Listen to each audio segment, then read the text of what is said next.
Hi, third grade. This is Mrs. Renelay with the Lemonade War, Chapter 12. Chapter 12 is called Waiting Period. Jessie wanted to have fun. She really did. But it seemed like the more she tried, the less fun she had. First, the drive to the beach took 2.5 hours because of traffic. Jessie felt the car lurching. Forward, stop, forward, stop. "Memo to myself," said Megan's dad.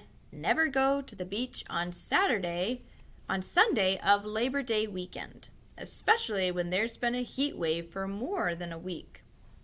Back in the seat, Jessie and Megan played license plate tag and magnetic bingo and 20 questions, but by the end of the car ride, Jessie was cramped and bored. Then the beach parking lot was full, so they had to park half a mile away and walk. Then the beach was so crowded that they could hardly find a spot for their blanket. Then Megan said the water was too cold. She just wanted to go in up to her ankles. She kept squealing and running backwards every time a gentle ripple of a wave came her way. What fun was that? Sure, the water was cold. It was the North Shore. It was supposed to be cold. That's why it felt so good on a hot day like this. When Jessie and Evan went to the beach, they would boogie board and body surf and skimboard and throw a screaming scrunch ball back and forth the whole time. They loved to stay in the water until their lips turned blue and they couldn't stop shaking.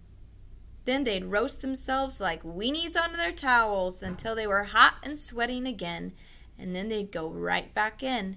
Now that was fun at the beach. Megan liked to build sandcastles and collect shells and play sand tennis and read magazines. That's all fine, thought Jessie, but not going in the water? That's crazy. The ride home was itchy and hot. Jessie had sand in all the places where her skin rubbed together, between her toes, behind her ears. Somehow, she had gotten sunburn on her back, even though Megan's mom had smeared her all over with thick, goopy sunscreen twice. Jessie didn't even have the patience for 10 questions, let alone 20.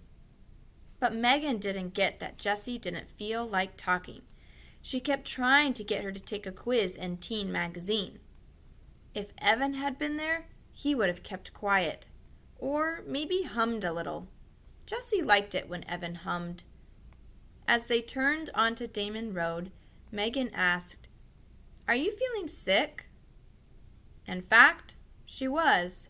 For the past half hour, Jessie had been imagining walking in the door and facing Evan. And she'd been feeling sicker and sicker with every mile that brought her closer to home. And that's the end of Chapter 12.